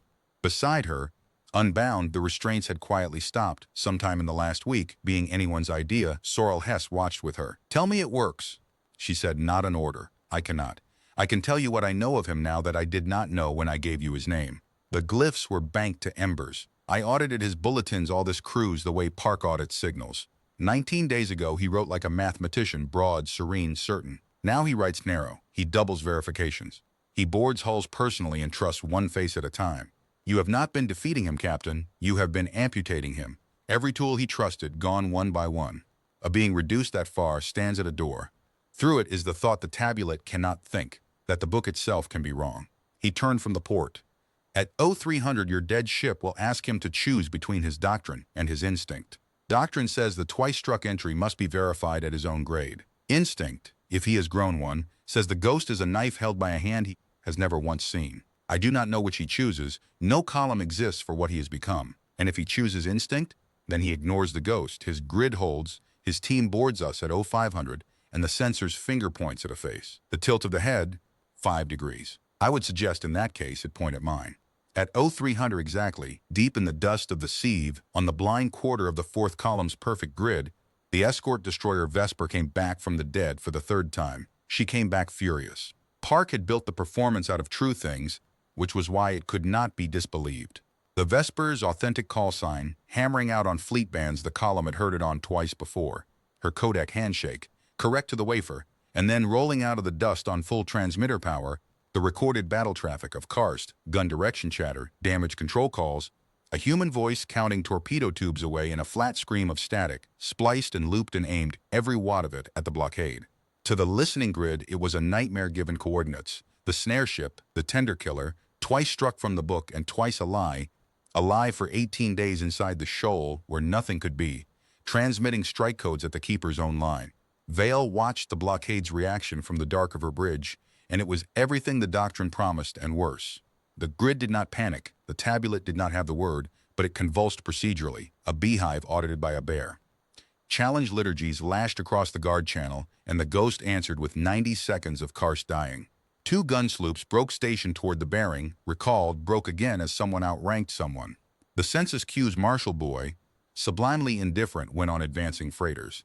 And on the command band in the clear, the column heard their keeper give the order that 19 days of a stolen cutter had made structurally inevitable. Twice-struck entry claims life. The book requires verification at sensor grade before third striking. My seal, my eyes. Rectifier verifies in person. Sloops 2 and 4 escort. Grid compresses to hold the mouth. The sum will balance. He chose the book. Sorrel breathed, and for the only time in the cruise, the slate-flat voice cracked on something. He went through the wrong door. Captain, the mouth. The mouth. The rectifier and 2 of the 4 gun sloops swinging off station onto the Ghost's bearing. 80,000 kilometers of dust between them and their answer. The grid compressing, conscientious, shorthanded, and the audit roster for 450, with 1 priority cutter on it, suddenly an orphaned line in a night gone administrative. Vale stood at her dark con and felt the crack open in the world, 2 hours wide, never to come again. All stations, she said. Now we find out what we stole. Helm, take us out of line. Casualty face 1 more time. We're a SEAL chain priority hull clearing the audit zone for the verification effort, and we are very, very helpful. Park, hail the marshal. Entry 1187 offers escort support to the keeper's verification per SEAL chain standing duty. Ask permission to close the Ghost's bearing. Okoye turned from the engineering board, appalled, admiring. You're asking permission to chase ourselves. I'm asking the only thing nobody refuses tonight, Vale said. A volunteer. The marshal boy, 400 audits deep in its worst night since commissioning, granted entry 1187's meritorious request in 11 seconds, logged the cutter out of the census stack with a commendation appended to the seal chain, and cleared it onto the verification bearing, which ran, as every bearing into the sieve ran, down the throat of the 1 surveyed channel, through the compressed and short-handed grid, past the mouth, and out the far side into the deep field that led 9 days hard sail beyond to the human fence. The borrowed crossed the blockade of the 4th column at 0341 ship's time, in plain sight under power, with the line's own commendation still warm in its log, while every gun that could have killed it tracked a screaming Ghost in the dust astern. For 2 hours it worked entire. They ran the channel at the best speed the lie would bear, the grid falling astern, the Ghost still howling karst behind them, traffic control handing them down the verification bearing buoy by buoy. At 0455 they cleared the last gun sloop sensor sphere. At 0509 the channel's final marker fell astern and the deep field opened ahead, black and broad and empty all the way to the war's far shore. At 0517 the Vesper's Echo, 80,000 kilometers behind them, ran out of recorded rage mid-transmission. A splice park had never had time to smooth, and repeated, on the same wafer, with the same static catch in the same syllable, a damage control call it had played at 0306. And at 0526 the command band spoke, not in liturgy, not in the plain register of enemies, in something new, slow, and stripped and almost human, addressed to no entry at all. It repeats. The dead do not repeat. Recordings repeat. There is no ship in the dust. There was never a ship in the dust. There is a transmitter and a splice and a bearing, a pause of 4 seconds vast on the open channel, the sound of a mind arriving somewhere it could never come back from, and a cutter. Where is the cutter? Where is the cutter that volunteered? There it is, said Asha Vale softly, to her bridge, to her dead captain, to the cold arithmetic of the night. Helm, drop the face. All ahead flank. Run. What followed filled 9 days, and the fleet histories would eventually compress it to a paragraph, and the paragraph would be wrong in the way summaries are always wrong. It would make it sound fast. It was not fast. It was the slowest race ever run. A stern chase across the deep field between a picket cutter built for errands and a first-class censorship built. For exactly this, with the gap between them measured in light minutes and closing by meters a second, hour over hour, like a tide coming in over a man staked to a beach. The mathematics arrived in the first hour and never changed. The rectifier, unburdened of its grid, made 1 1/3 times the borrowed's best acceleration. The 2 gun sloops more kept with him made more. 9 days of running water lay between the cutter and the human fence. The tide would arrive on the 7th. So we don't sail the straight line, Vale said, and bent over the plot with Park and Okoye and the index, and went to work on the only terrain available to a ship that could not fight and could not outrun. The enemy's own infrastructure. The deep field between the sieve and the fence was not empty. It was Sargent administrative space, and the tabulate did not permit emptiness. It was threaded every few light hours with tally buoys, navigation marks, census stations, lane schedule relays, the whole nervous system of the column's logistics, every one of them keyed, charted, and listed in the black case bolted beside the helm. For 19 days, that network had been the noose around them. Vale spent the first night of the chase turning it into the weapon. He navigates by his own buoys, she told the wardroom, the plot lit violet between them. His helm takes position, fixes off their signatures. His sloops coordinate through the relay net. His resupply, and he'll need tankers by day 5 at chase consumption, schedules through the lane. System. All of it runs on the network, and we, she touched the case, hold the keys to every lock in the house. He knows it too. He'll trust nothing the net tells him without verification. But that's the trap he can't climb out of, because his whole force navigates on that net, and the only alternative to trusting it is stopping to verify it, and every hour he stops, we gain an hour. So we're not going to cut his net. We're going to make it lie to him in small ways, everywhere, forever, and bleed him a degree at a time of the only thing he can't replace: velocity. The crew of the Borrowed fell on the work like a salvage gang on a wreck. Park and Sorrel, the choir rebuilt for sabotage, ghosted down the relay net ahead of their own flight. A tally buoy's position signature shifted by 40 kilometers, nothing, a rounding error, until a censorship's helm took its fix and corrected onto a course that cost it 20 minutes of thrust to unwind. A lane schedule relay that quietly swapped the rendezvous coordinates of Moore's Day 5 tanker with those of a tanker serving the far side of the sector. A census station that began, with perfect liturgical solemnity, re-requesting the rectifier's verification of its own identity every 6 hours, citing, and this was Sorrel's personal flourish, delivered deadpan across the wardroom table. Bulletin 3's standing instruction that no entry of any grade was exempt from proving itself. He'll know it's us, Boateng said. He'll know, Vale agreed. Knowing isn't the same as being able to stop trusting your own eyes. Ask anyone who's audited us face to face. For 4 days, the bleed worked. The gap that should have closed by day 3 held at the edge of the rectifier's long sensor sphere, the censorship and its sloops trailing them, down the deep field like wolves on a sledge's lamp glow, falling for nothing twice, paying the verification tax on everything, while their tanker waited faithfully at empty coordinates 100 light minutes off the chase line. Park slept 90 minutes at a stretch, and her hands had a tremor by day 3 that Marsh watched without comment. The crew stood watch and watch. The cutter's little drive ran at margins Okoye described to the bridge daily in escalating geological metaphors, and Avec Moore adapted. That was the dreadful thing the history's paragraph would flatten, the thing Vale knew she would carry. He was magnificent. Day by day, transmission by transmission, the entity dissolving in front of them rebuilt itself into something the tablet had no entry for. On day 4, he stopped using the relay net entirely, abandoned, in one signal, the navigational nervous system of his own civilization, and began running the chase on dead reckoning and direct observation, the way humans had crossed their first oceans.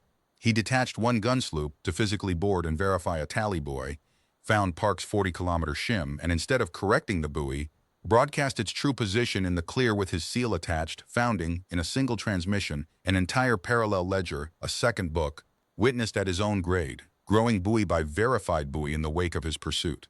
The signal cast would still be arguing about the theological implications a generation later.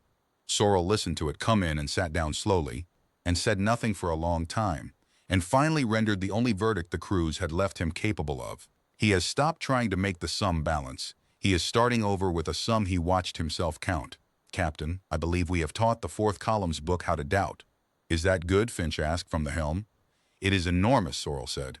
Ask me in 100 years if it is good. On day 5, the bleed stopped being enough. The rectifier, navigating on its own new book, freed of the verification tax, began to close again, and Moore solved his tanker problem with a brutality that announced how completely he had stopped being a clerk. He emptied the bunkers of his own 2 escorting sloops into the censorship's tanks, transferred their crews to verified buoy duty in his wake, and abandoned both hulls. Both hulls, 2 warships of the column, left dead stick and empty in the deep field like discarded boots and came on, alone, fat with their fuel faster than ever, a first-class censorship with nothing left in the universe but velocity and a single entry to correct. The day 5 sensor picture told it plainly. One pursuer now, where there had been 3, and the one closing inexorably, and nothing about it any better. Time to intercept 60 hours, Park said. Time to the fence at present speed 90. Captain, he's got us 30 hours short of the wire. And so it came to the last resort, which Vale had been carrying silently since the night of grace. The way you carry a tooth you know is cracked.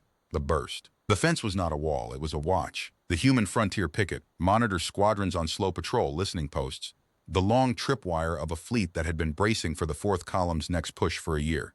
Somewhere behind it, Fleet Command still carried the Vesper on the loss rolls and the index raid as a fiasco that had bought nothing but names for a memorial. They did not know the case was coming. They did not know to be at the wire, engines hot, guns out at a place an hour. One transmission could put them there.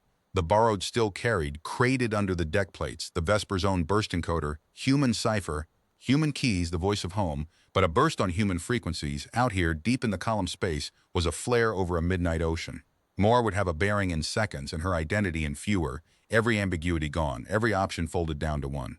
As long as she stayed silent, she might still vanish, go dark off the chase line, drift, double back into the deep field, gamble the water math and the crew's lungs on patience.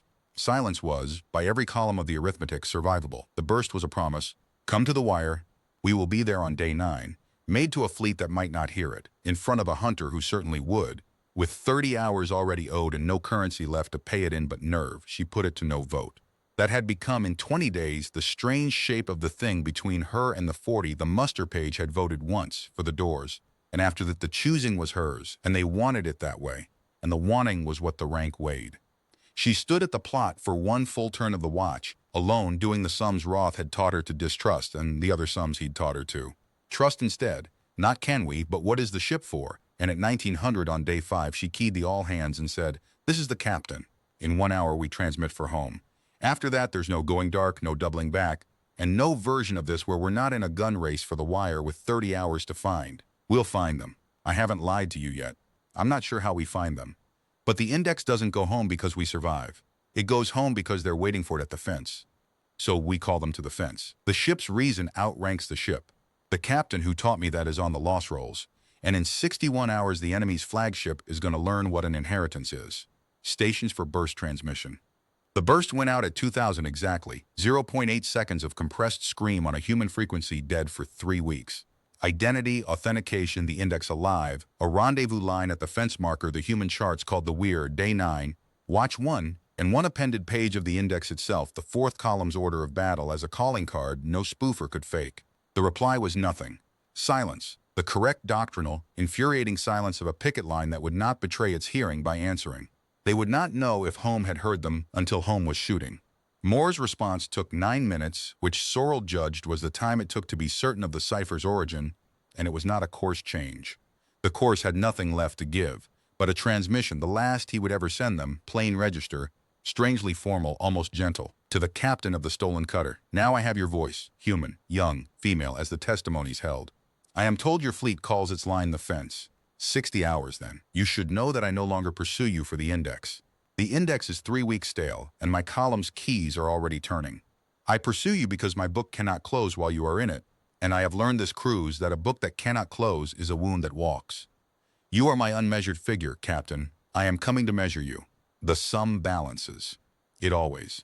And there the transmission stopped, mid-liturgy. The first sentence, avec mort, had failed to finish in 19 days. And the channel stayed open 4 more seconds, carrying only the hum of his bridge, and then it closed. He couldn't say it, Park whispered.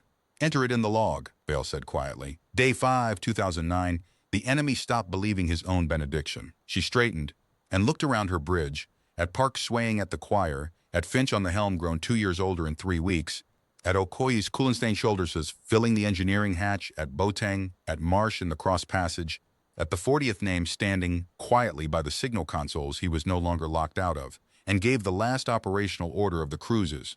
Middle passage. Now we build the trap. Chief, strip the mask off the guns. 60 hours, people. He's done auditing us. Time he met the crew. The trap was built out of everything the crews had left them, which was not much and was exactly enough. It was built out of honesty. First, the strange tactical honesty Vale had been learning since the gun deck of the Vesper. You cannot beat the better ship, so you must beat the ship's idea of you. For 19 days, the borrowed had survived by being mistaken for something harmless. The rectifier could no longer mistake them for anything. Moore had their voice, their hull, their figure. What he could still be wrong about, the only thing left in the universe to be wrong about, was the geometry of the last hour. So they spent the 60 hours arranging to be misread one final time. Okoye's gang unmasked the cutter's gun, singular. The borrowed's entire argument was one dorsal accelerator meant for warning shots at smugglers, and then rebuilt it in a way no Sargent gunnery table would model, stripping the safety interlocks and the barrel life governors so that it could Fire perhaps 11 times, at a power that would burn it to slag, because barrel life is an accounting concept, and the borrowed had stopped keeping that ledger. Park and Sorrell, in a last grim collaboration of the choir, pre-cut a library of transmissions for the endgame, distress calls, surrender liturgies, morning cadence, every mask in the drawer, and wired them for single-key release. Boateng drilled the damage parties until Marsh ordered her to stop. And Vale spent the hours with Finch at the helm and the survey charts of the weir, the human fence marker, learning the water of the place she had chosen for it. A cold knuckle of dead rock and grounded ice, the grave of some failed comet, around which the boundary between the column's space and the human watch had been drawn a generation ago. Close terrain, sensor fall, ugly, the one patch of the wire where a cutter could make a censorship fight at a cutter's range. The arithmetic of day 9 she rehearsed until it lost the power to stop her breath. The rectifier would run them down 11 hours short of the weir. They could not survive 11 hours of stern-chase gunnery in open water. Therefore, they would not be in open water. 5 hours short of intercept, the borrowed would put her bow into the dust-shoaled approaches of the boundary stone itself and make the last leg in. The foul ground where the censorships reach shortened and her own smallness became, one last time, a weapon. And where, if the burst had been heard, if home had come, the wire was close enough to matter. If it had not been heard, the foul ground changed only the duration of the ending. "He'll know it's a trap," Boateng said at the final officer's call, which was 4 people and an alien standing around a wardroom table, scarred by a dead man's blood and a muster page assigning. "He's not capable of not knowing by now." "He'll know," Vale said. "Come anyway. That's what's left of him." He told us himself, "The book can't close while we're in it. We're past tactics, Sergeant. We're the thing he has instead of a soul." She looked down at the chart, the knuckle of the weir, the wire, the deep human dark beyond it, where the fence rode patrol. Silent, unconfirmed, perhaps empty. Day 9, watch 1. We hold the line we promised, whatever's on the other side of it. The rectifier caught them at the edge of the weir's approaches, 11 hours short of the wire, exactly on the arithmetic. And the last battle of the cruise opened the way all the worst things in Vale's life had opened, quietly, with the censor return. It came on at flank. No hails, no liturgy, a first-class censorship the length of 6 borrowheads unmasking its batteries across 2 light seconds of closing dark. The first salvo arrived not as fire but as mathematics, 4 ranging shots boxing the cutter's course with a precision that announced the rest of the conversation. Finch threw the ship into the dust on Vale's word, and the long horror of the approach began. 5 hours in the foul ground, censorship astern, boundary stone ahead, the borrowed scraping through shoal shadow and ice clutter at velocities the survey charts called criminal, while the rectifier, too deep drafted to follow the worst of the water, too proud to stand off, walked its fire up their wake. The cutter survived the first hour on Finch's hands and the second on Park's masks. The surrender liturgy, released at the perfect moment of a censor shadow crossing, bought them 9 unfired minutes while Moore's gunnery officers awaited his ruling on its authenticity. The morning cadence, released as they cleared a debris bank trailing vented water that read as coolant, bought 4 more. Each mask worked once. Moore audited each in real time, ruled, adapted. On the open channel once they heard him say, almost conversationally to his own gun deck, "It is the choir again. Trust the dust less and the wake more. She lies with the terrain now." She. The whole pursuit had narrowed to that pronoun. In the 3rd hour, the rectifier stopped firing patterns and started firing solutions, and the borrowed began to die. A near miss opened the boat bay to space, the empty boat bay, the echo long spent, and took the dorsal sensor mast with it. The second hit was direct aft through the drive room's outboard bunker. The cutter survived it because Okoye had packed that bunker with the densest cargo aboard, 11 crates of human ammunition that fit no mount, and the fleet histories would note with cold satisfaction that the 4th column's flagship spent a main battery shot destroying small arms rounds. The 3rd hit killed 2 of Boateng's damage party and put a spike of hull frame through Okoye's shoulder, and the chief refused evacuation from his drive room with profanity so comprehensive that Marsh treated him where he stood, and the drive held, at 80%, at 70, the weir's boundary stone swelling in the forward ports, the wire 11 minutes out, then 9. And the far side of the wire was empty. That was the fact Vale carried through the last minutes, the fact she had promised herself she would meet standing up. The passive arrays, mastless and half-blind, showed nothing beyond the boundary stone. No monitor squadron at the rendezvous line, no fence. Silence, the doctrinal or absolute, all the way down. The burst had gone out into the dark, and the dark had kept it. And the index would cross the wire into empty water with a censorship 4 minutes behind it, and there was no plan left in the drawer behind this one. Captain Finch said, very young, very steady, eyes on his board. "Orders past the stone?" Vale looked at the empty plot one more second. Then she keyed the all hands for the last time of the cruise, and her voice went through the broken little ship, calm and clear. This is the captain. The wire's ahead and the water past it is dark. Maybe they're there, quiet, the way the watch is supposed to be. Maybe they're not.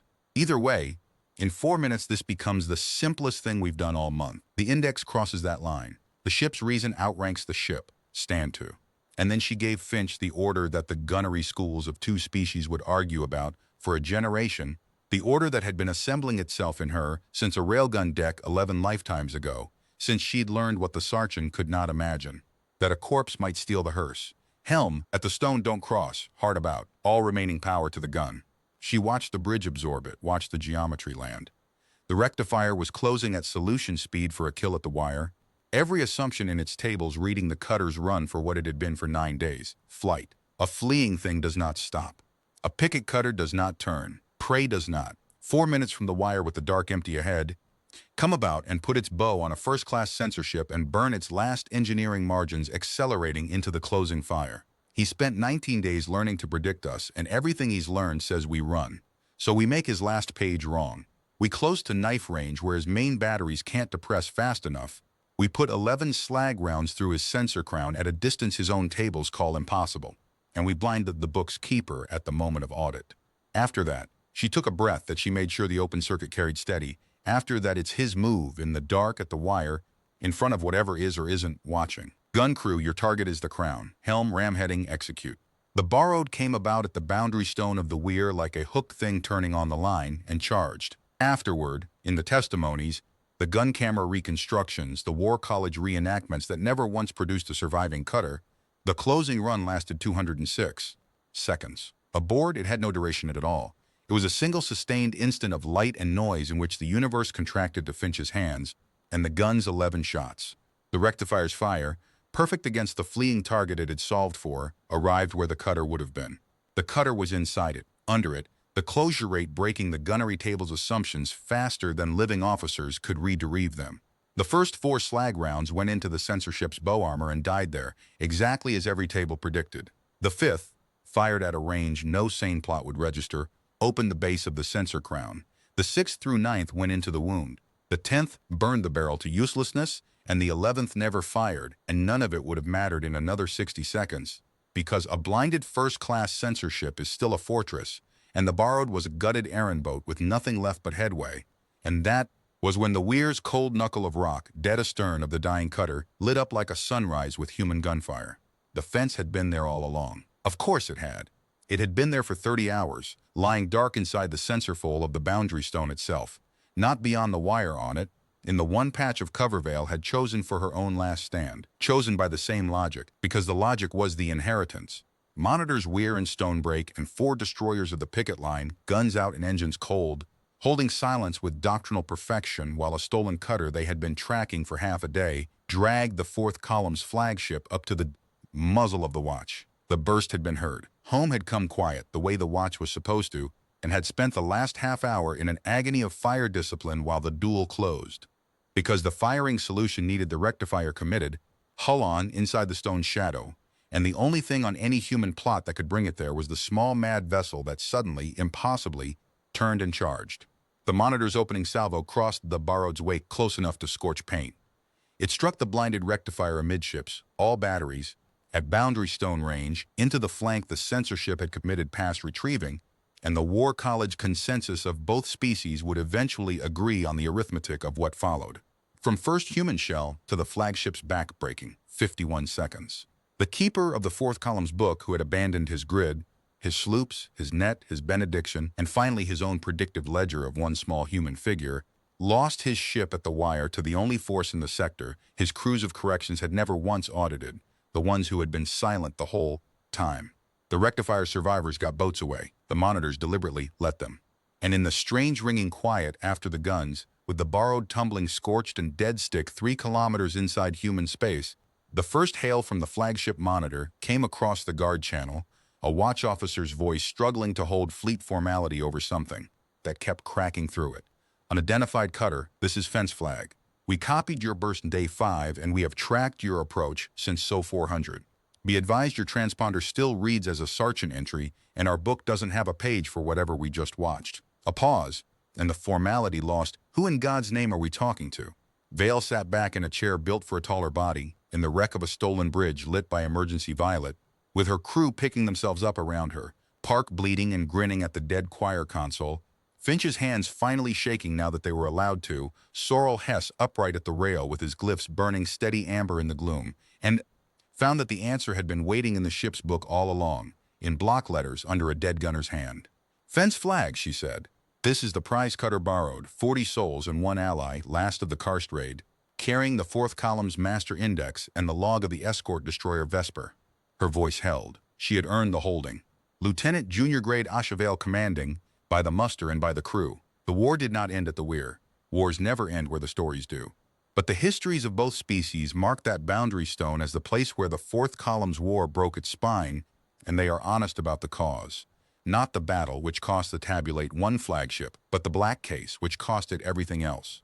For 5 months, the 5 months it took the Tabulate to rebuild its keys, its roots, its challenge liturgies across 40 anchorages, Earth read the 4th column's mind, and the fence stopped being a tripwire and became a scalpel.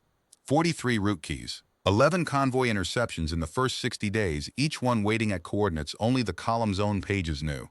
The relief of the Karst, salient without a general engagement, because the human fleet was never once where the column's planning tables placed it. The sergeant sued for a sector armistice in the spring, and the human negotiators, who had read the enemy's logistics the way Park once read intercepts, knew to the day how long the Tabulate could afford to argue terms. 219 souls had sailed from the fence aboard the Vesper. The arithmetic of what the 40 bought coming back was run many times, by many staffs, and no two figures agreed, and all of them were enormous. Vale never learned most of that until later, because the weeks after the weir disappeared into the gray machinery of debriefing, and into one conversation the machinery could not have planned. For, in the second week, when the intelligence officers processing the rectifier survivors sent for her with carefully blank faces and told her that the senior prisoner had declined repatriation interview, declined rations review, declined everything until a single request was met. He wished to see the captain of the cutter. He had asked for her, the report noted by figure, the unmeasured one. They met in a bare compartment aboard the fence flagship, a table between them, Boateng at the door on Vale's insistence that there be no guards inside. Censor avec Mar, keeper of the 4th column's book, was old. She saw old the way Roth had been old, worn to the true grain, and his glyphs burned low and even, and he studied her for a long moment across the table. A junior officer of low grade and few years 24, with a borrowed coat over her shipboard gear because the fleet had not yet decided what uniform her situation called for. "I had constructed many likelihoods," he said at last, through the interpreter's slate, "a veteran shipmaster concealed on the rolls, a specialist of your intelligence services, a collective deception, several officers sharing one voice." The glyphs pulsed once. The testimonies insisted otherwise, and I audited them, and I did not believe them. I have spent my life believing only what verifies twice. So I asked to verify. "And does the sum balance?" Vale asked. "It was cruel, perhaps." He inclined his head as if the cruelty were itself a form of bookkeeping and correct. "Nothing balances," Mar said. "That is the finding. I return to my people in the exchange, and I will spend what years remain entering it into the book, against considerable resistance. That the ledger was never wrong, and was never complete. And the difference between those two facts is where your species lives." He rose, the interview ending because he ended it, a keeper of accounts to the last. At the hatch he paused, and the slate caught the final entry of the audit of Asha Vale. "We counted everything you had, Captain. The hull, the air, the water, the days. Every figure was correct. We did not have a column for what the 41 of you were carrying, and so it was never once weighed." The amber glyphs dimmed. "I have a name for the column now. I learned it from the 5th Addon's attestation. He called it an honest sum. The book will fight the entry for 100 years. I will make it anyway." The Board of Inquiry into the loss of the Vesper and the taking of entry 1187 sat for 6 days, as boards do, and produced 4 findings, as boards will. It confirmed the loss with honor. It confirmed the prize. It entered with a straight face a formal reprimand into the record of Lieutenant Junior Grade A. Vale for the unauthorized expenditure of one ship's boat. Fleet custom demanded the board find something, and the old admirals chose with care the one charge that would make her crew laugh for the rest of their lives. And then the board's president, a gray woman with a destroyer sailor's hands, opened the borrowed's paper book to the muster page, to the 40 names under doors, to Holst's block letters, to the 40th signature in its careful learner's script, and read it aloud, all of it, into the permanent record, and said, "It is the finding of this board that command of the prize vessel passed to Lieutenant Vale on the 11th day of the drift by muster and necessity, and was confirmed." She touched the page once by competent authority on this page before any of us had a vote. "The service hereby concurs with its crew. Date of rank backdated accordingly. We're not conferring anything, Captain. We're catching up." The Borrowed was bought into human service that autumn, surveyed, patched, recommissioned as a fleet special purpose vessel, the only sergeant hull on Earth's lists. And there was a short, fierce, doomed administrative attempt to assign her a proper name from the registry of approved heroes, which sank without survivors. On the day the crew's petition reached the fleet secretary with 40 signatures and an attached page of the ship's book, she commissioned as TPV Borrowed, and her first commanding officer read herself in on the boat deck where Aaron Holst had stopped 2 spike rounds and a doubt, with the crew of the cruise mustered in ranks that included, in the gray coat of a Parole of Honor Fleet Auxiliary, 1 sergeant of the signal cast, Sorrel Hess, registrar, interpreter, keeper of what his transfer papers called, in a phrase that had taken 3 staffing levels to approve, and that he privately considered the only accurate job title of his life, the honest ledger. "You could go home in the exchange." Vale had said to him the night the parole was offered, "Your entry's restored." He saw to it. "The book holds your place." "It does," Sorrel said. "It holds my place in a column of the Dead Anchor Watch, restored by grace, footnoted forever. Here," and he had looked around the scorched little wardroom, at the table with its scars, at the rack where the book lay, "here I am, the 40th name on a page that won a war. I have audited both entries, Captain. I know which sum is honest." On the first night of her first command, after the ceremony, after the lamps were turned down to violet out of a habit no one aboard wanted to break, Asha Vale sat alone in the cabin built for a taller body and opened the ship's book to make the day's entry. She read the page above first, as she always would, every night of every command she ever held, all the way to the flag rank the histories insist on and her log entries never mention. Roth's death in her own strange young handwriting. The Vesper's last kill, 5th day, the 40th name buying the 39, 2217, all doubts withdrawn, she is the captain, entered for the crew. Then she took up the pen and wrote the ship's first entry under her own confirmed name, and it was the whole truth of the cruise, and of the inheritance, and of every command worth holding, and it was 4 words long. "Commissioned, crew aboard, underway."